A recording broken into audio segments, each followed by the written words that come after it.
Hello and welcome to 100% marks. आज हम लोग डिस्कस करने वाले हैं क्लास 7 का फर्स्ट चैप्टर जिसका नाम है न्यूट्रिशन इन प्लांट्स।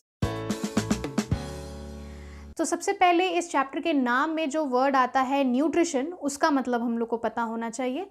तो न्यूट्रिशन का मतलब है एक ऐसा प्रोसेस जिसमें कि हम खाना कंज्यूम करते हैं और उसको अपने बॉडी में यूटिलाइज करते हैं। इस प्रोसेस को हम न्यूट्रिशन कहते हैं। अब हमें न्यूट्रिशन क्यों ज़रूरी है, न्यूट्रिशन करना क्यों ज़रूरी है? न्यूट्रिशन हमें इसलिए करना ज़रूरी है क्योंकि न्यूट्रिशन करने से हमें हमारे बॉडी में न्यूट्रिएंट्स प्रोवाइड होते हैं। न्यूट्रिएंट्स हमें मिलता है न्यूट्रिशन करने से। तो न्यूट्रिएंट्स क्या होते हैं? अब न्यूट्रिएंट्स ऐसे कंपोनेंट्स हैं जो कि फूड में प्रेजेंट होते हैं, जो हमारे बॉडी को नरिश करते हैं, जो हमारे बॉडी को डेवलप करने और ग्रो करने में मदद करते हैं। तो इसीलिए हमें न्यूट्रिशन करना भी ज़रूरी है जिससे हमें न्यूट्रिएंट्स प्रोवाइड होता है। अब सिंस हम न्यूट्रिशन का मतलब जान चुके हैं तो अब हमें ये पता होना चाहिए कि न्यूट्रिशन कितने टाइप के होते हैं। तो न्यूट्रिशन होता है दो टाइप का। पहला होता है ऑटोट्रॉफिक न्यूट्रिशन और दूसरा होता है हेट्रोट्रॉफिक न्यूट्रिशन। तो इसके नाम से ही हम लोग इसके मतलब को समझ सकते हैं। तो ऑटोट्रॉफिक में ऑटो का मतलब होता है सेल्फ, जिसका मतलब होता है खुद से, और ट्रॉफिक का मतलब होता है टू फीड, मतलब खाना। तो ऑटोट्रॉफिक का मतलब निकला कि ऐसा न्यूट्रिशन जिसमें ऑर्गेनिज्म अपना खाना खुद बनाता है, अपना खाना खुद प्रोड्यूस करता है, वैसे टाइप के न्यूट्रिशन को हम कहेंगे ऑटोट्रॉफिक न्यूट्रिशन, जो ज़्यादातर हम देखते हैं ग्रीन प्लांट्स में। ये चीज़ आपने अपने जूनियर क्लास में पढ़ी होगी। दूसरा टाइप का न्यूट्रिशन है हेट्रोट्रॉफिक न्यूट्रिशन। हेट्रोट्रॉफिक में हेट्रो वर्ड का मतलब होता है अनदर, मतलब दूसरा, और ट्रॉफिक का मतलब होता है टू फीड, मतलब खाना। तो ऐसा न्यूट्रिशन जिसमें हम किसी दूसरे के मदद से एक ऑर्गेनिज्म का खाना प्रिपेयर करते हैं, वैसे टाइप के न्यूट्रिशन को हम हेट्रोट्रॉफिक न्यूट्रिशन कहते हैं। जैसे for example nutrition in human beings.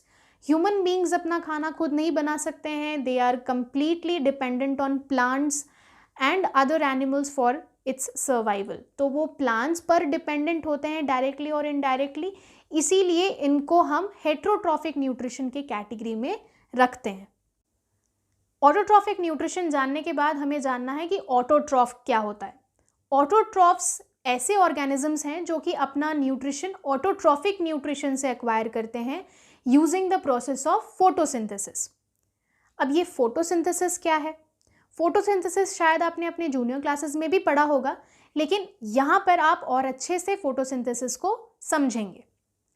Photosynthesis जो वर्ड है वो दो वर्ड से बना हुआ है, फोटो प्लस सिंथेसिस, जिसमें कि फोटो मतलब होता है लाइट एंड सिंथेसिस मतलब होता है टू प्रिपेयर समथिंग, कुछ बनाना।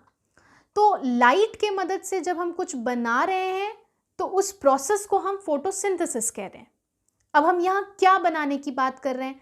हम यहाँ पर फूड प्रिपेयर करने की बात कर रहे हैं। और ये फूड कौन बनाएगा? ये फूड बनाएंगे ऑटोट्रॉफ्स, ग्रीन प्लांट्स। तो ग्रीन प्लांट्स में ऐसा क्या प्रेजेंट होता है कि सिर्फ ग्रीन प्लांट्स ही फूड बना सकते हैं और बाकी ऑर्गेनिजम्स ऐसा नहीं कर सकते हैं? ग्रीन प्लांट्स में प्रेजेंट होता है ग्रीन कलर का पिगमेंट, जिसको हम कहते हैं क्लोरोफिल। क्लोरोफिल प्रेजेंट होता है उनमें, और क्लोरोफिल के प्रेजेंस में और सनलाइट के प्रेजेंस में कार्बन डाइऑक्साइड और वाटर इन्वायरमेंट से कलेक्ट करके प्लांट्स अपना खुद का खाना बना लेते हैं in the form of glucose, और उसके साथ में ही एक बाई प्रोडक्ट जनरेट होता है जिसको हम ऑक्सीजन गैस के तौर पर जानते हैं। तो इस पूरे प्रोसेस को हम फोटोसिंथेसिस कहते हैं। जब फोटोसिंथेसिस का एग्जाम्पल पूछा जाता है तो हम ज़्यादातर उसमें ग्रीन प्लांट्स ही कहते हैं कि ग्रीन प्लांट्स ही सिर्फ फोटोसिंथेसिस कर सकते हैं। हम किसी दूसरे प्लांट का नाम वहाँ नहीं लिखते हैं। तो अगर हम वहाँ पूछा जाए कि क्या हम मशरूम लिख सकते हैं या नहीं, तो आंसर होगा नहीं, मशरूम प्लांट्स फोटोसिंथेसिस नहीं कर सकते हैं। तो मशरूम प्लांट्स क्यों नहीं फोटोसिंथेसिस कर सकते हैं? क्योंकि मशरूम्स कभी भी ग्रीन कलर के नहीं होते हैं। तो जो भी प्लांट आपको ग्रीन कलर का दिखेगा, इसका मतलब है कि उसमें क्लोरोफिल प्रेजेंट है, इसीलिए वो फोटोसिंथेसिस कर पा रहा है। मशरूम सिंस ग्रीन कलर के नहीं दिखते हैं तो उसमें क्लोरोफिल प्रेजेंट नहीं होता है, इसीलिए वो फोटोसिंथेसिस नहीं कर पाते हैं। और ये भी वजह है कि हम मशरूम्स को कभी भी ऑटोट्रॉफ्स के कैटेगरी में नहीं रखते हैं, उनका न्यूट्रिशन ऑटोट्रॉफिक नहीं होता है। नेक्स्ट क्वेश्चन जो आपको इस चैप्टर में पूछा जाएगा वो ये होगा that what are the requirements during a photosynthesis process, जिसका मतलब है कि ऐसे कौन से कंडीशन हैं जिनको फुलफिल करने के बाद ही फोटोसिंथेसिस हो सकेगा। तो चलिए समझते हैं। फोटोसिंथेसिस करने के लिए सबसे पहली चीज़ जो हमें चाहिए वो होती है ग्रीन लीव्स। ग्रीन लीव्स को हम फूड फैक्ट्रीज भी कहते हैं, क्योंकि ये एक ऐसा पोर्शन है प्लांट का जहाँ पर फोटोसिंथेसिस होता है, जहाँ पर फूड प्रोड्यूस किया जाता है, इसीलिए इनको फूड फैक्ट्रीज कहा जाता है। अब ग्रीन लीव्स में ऐसा क्या प्रेजेंट है? ग्रीन लीव्स में प्रेजेंट होते हैं क्लोरोप्लास्ट, जो कि ग्रीन कलर के स्ट्रक्चर्स होते हैं जिनमें क्लोरोफिल प्रेजेंट होता है। तो क्लोरोफिल डायरेक्टली ग्रीन लीव्स में नहीं होता, ग्रीन लीव्स में क्लोरोप्लास्ट होते हैं जिनके अंदर प्रेजेंट होता है क्लोरोफिल। क्लोरोफिल के बाद जो नेक्स्ट रिक्वायरमेंट होती है फोटोसिंथेसिस में वो होती है सनलाइट। तो सनलाइट के प्रेजेंस में ही ये पूरा प्रोसेस होता है, इसीलिए हम इस प्रोसेस को फोटोसिंथेसिस कहते हैं, क्योंकि ये लाइट के प्रेजेंस में होता है। तो सनलाइट ही वो एनर्जी है जिसके वजह से ये प्रोसेस आगे बढ़ पाता है। सनलाइट के एनर्जी को यूज़ करके ही आगे ये फोटोसिंथेसिस रिएक्शन हो पाता है। और फोटोसिंथेसिस रिएक्शन में सनलाइट को ट्रैप करने में कौन मदद करता है, सनलाइट को रोकने में कौन मदद करता है, वो है क्लोरोफिल।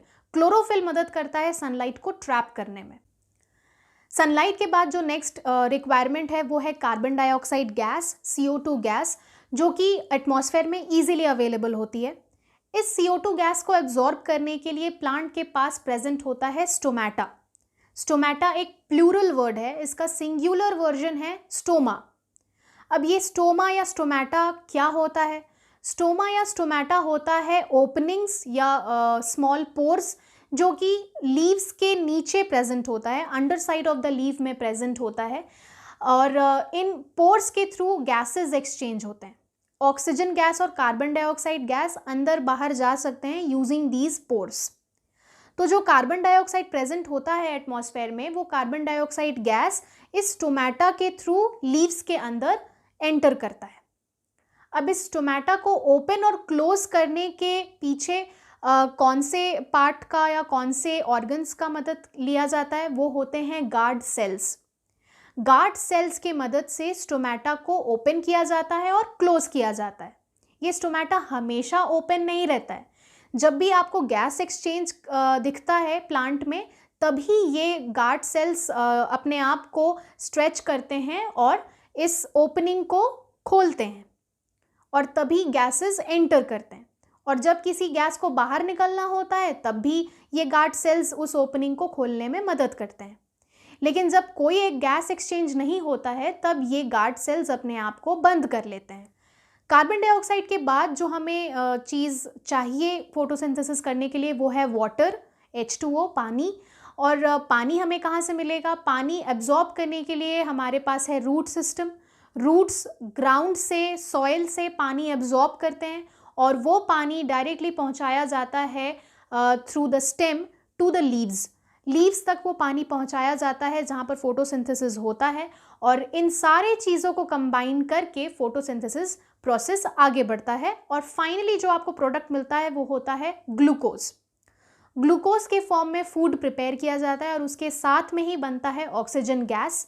ऑक्सीजन गैस एक बाय प्रोडक्ट है जो कि मेन प्रोडक्ट ग्लूकोज के साथ बनता है, और इस ऑक्सीजन गैस को प्लांट जो है वो अपने बॉडी से बाहर निकाल देता है थ्रू द स्टोमेटा, क्योंकि स्टोमेटा ही वो गैस एक्सचेंज का प्लेस है।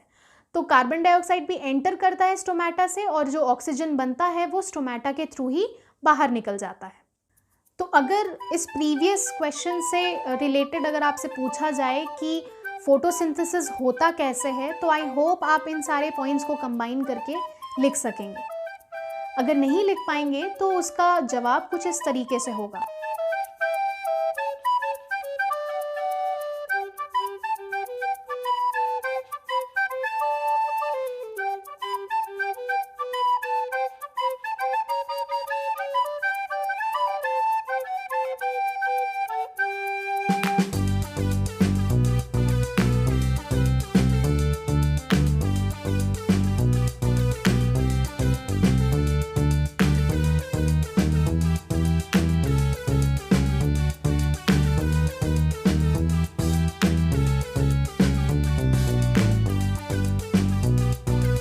ये इस चैप्टर का फर्स्ट पार्ट था। आगे और भी पार्ट्स हैं जो हमारे चैनल पर जल्दी ही अपडेट हो जाएंगे। वो पार्ट्स आपसे मिस ना हो जाए उसके लिए आपको हमारे चैनल को सब्सक्राइब करना होगा और बेल आइकन को भी दबाना होगा ताकि उन वीडियोस की नोटिफिकेशन आप तक सबसे पहले पहुंचे। So till then keep learning, happy learning.